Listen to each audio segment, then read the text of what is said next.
Hello everyone, आज का हमारा टॉपिक है प्रकाश का अपवर्तन। प्रकाश का अपवर्तन एक इम्पोर्टेंट टॉपिक है पेपर के पॉइंट ऑफ व्यू से, और ये एग्ज़ाम नोट्स के हिसाब से लिखा है। आपको एग्ज़ाम में ऐसे ही लिखना है और फुल मार्क्स लाने हैं। वैसे तो यूट्यूब पर बहुत सी वीडियो हैं प्रकाश के अपवर्तन की भी और 10th क्लास की भी, लेकिन बहुत लॉन्ग वीडियो हो जाती है। ये शॉर्ट वीडियो और इसमें आपको हैंड रिटन नोट्स हैं, जिससे आपको ये पता चल जाए कि आपको एग्ज़ाम में लिखना किस तरीके से। बच्चे याद तो कर लेते हैं पर उनको यही नहीं पता किस तरीके से लिखने होते और उनके नंबर पूरे नहीं आ पाते। आपको इसी तरीके से लिखना और फुल मार्क्स लाने हैं। प्रकाश का अपवर्तन क्या होता है? प्रकाश का अपवर्तन सबसे पहले लेंस पर आधारित है। जो प्रकाश का परावर्तन है वो दर्पण पर आधारित है, यानी कि उसमें एक साइड से पॉलिश होती है। प्रकाश के अपवर्तन में एक साइड से पॉलिश नहीं होती है, यानी कि लेंस होता है जिसके आर पार हम देख सकते हैं। पारदर्शी होता है, उसके पार कुछ भी प्रकाश जा सकता है। इसकी पहले डेफिनेशन समझ लेते हैं। जब कोई प्रकाश की किरण एक पारदर्शी माध्यम से, यानी कि जिसके आर पार जा सकती है प्रकाश किरण, माध्यम से दूसरे पारदर्शी माध्यम में जाती है तो वह अपने मार्ग से विचलित हो जाती है। यह घटना प्रकाश का अपवर्तन कहलाती है। अब विचलित कैसे हो जाती है? जब पहले तो ये एक लेंस है, एल लेंस मान लो, एम लेंस मान लो, कुछ भी नाम दे दो इसको। एल एक लेंस है, इस पर एक किरण आपतित होती है और पारदर्शी माध्यम पर आपतित होती है। अपवर्तन के पश्चात, क्योंकि ये आर पार हो रही है तो अपवर्तन के पश्चात अभिलंब की ओर झुकती है या अभिलंब से दूर हटती है। जब किरण विरल माध्यम से सघन माध्यम में जाती है तो अभिलंब की ओर झुकती है।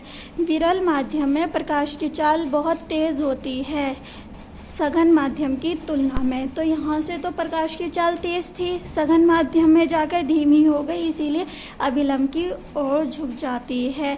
आई आपतित किरण का कोण है आपतन कोण, और आर जो है अपवर्तित किरण का कोण है आर।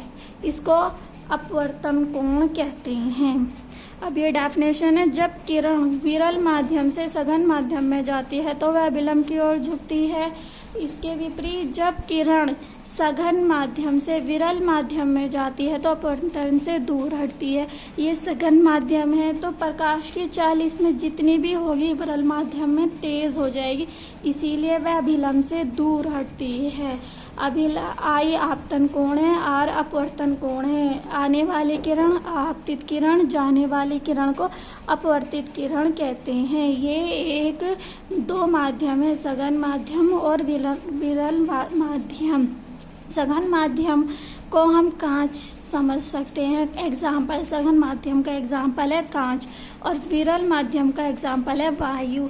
तो आप खुद ही जान सकते हैं कि वायु में प्रकाश ज़्यादा तेजी से चलता है तुलना कांच की। यहाँ पर कांच से आ रही है और वायु में जा रही है, तो वायु में जाने पर उसकी चाल तेज हो जाती है प्रकाश की, और यहाँ पर कांच से आ रही, वायु से आ रही है, वायु में प्रकाश की चाल तेज थी, कांच में जाने पर धीमी हो जाती है, इसीलिए रिफ्लेक्टेड आर अपवर्तन कोण छोटा हो जाता है। यदि आपतन कोण बढ़ा है और अपवर्तन कोण छोटा है तो किरण विरल माध्यम से सघन माध्यम में जाएगी। इसके विपरीत यदि आपतन कोण छोटा है, अपवर्तन कोण बड़ा है तो किरण सघन माध्यम से विरल माध्यम में जाएगी। ये दोनों डेफिनेशन आप लिख लेना। जब किरण सघन माध्यम से विरल माध्यम में जाती है तो वह विलंब से दूर हटती है। अब अपवर्तन के दो नियम होते हैं, वेरी इंपॉर्टेंट नियम।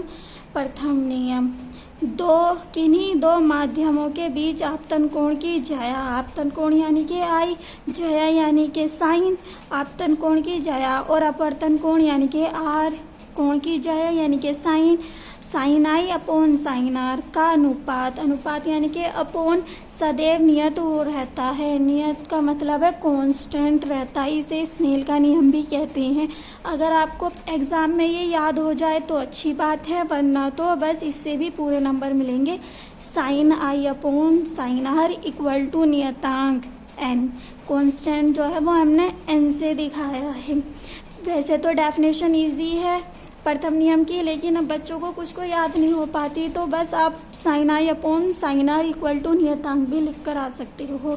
सेकंड नियम क्या है, जो परावर्तन के नियम में था, आपतित किरण, अपवर्तित किरण तथा आपतन बिंदु पर अभिलंब तीनों एक ही तल में होते हैं। जैसे कि आपतित किरण, अपवर्तित किरण तथा आपतन बिंदु पर अभिलंब तीनों एक तल में होते हैं। ये पेपर के पॉइंट ऑफ व्यू से बहुत इम्पोर्टेंट टॉपिक है और आपको ऐसे ही लिख कर आना है। यूट्यूब पर नोट्स वीडियो तो बहुत हैं, पर हैंड रिटन नोट्स की वीडियो बहुत कम है, तो इसको इस तरीके से लिख आइए और फुल मार्क्स पाइए। Thank you. आज की वीडियो में बस इतना ही, मिलते हैं नेक्स्ट वीडियो में।